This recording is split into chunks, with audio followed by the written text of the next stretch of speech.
Halo semuanya, jumpa lagi. Kali ini kita akan membahas kucing jalanan dan pencarian makanan.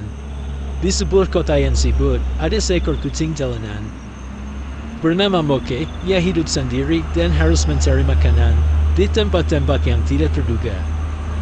Suatu malam Moke memutuskan untuk mencari sisa makanan. Ia pun mendapatnya dan langsung memakannya. Setelah dirasa puas, ia pun beranjak dari tempat itu. Waktu kembali berjalan menyusuri tempat itu. Waktu kembali menuju tempat ke salah satu sudut tembok.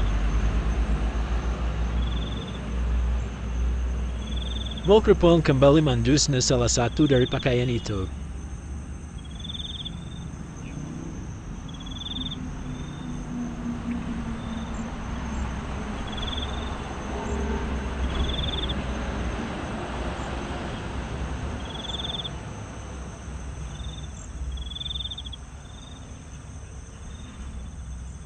Moke berjalan kembali menyusuri tempat itu.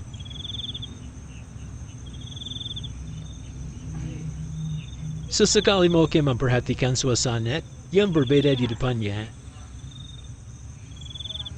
Akhirnya Moke pun meninggalkan tempat itu.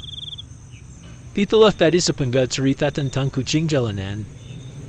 Semoga jadi bermanfaat untuk kita semua. Dukung terus channel ini dengan cara like, comment, share, unsubscribe. Terima kasih.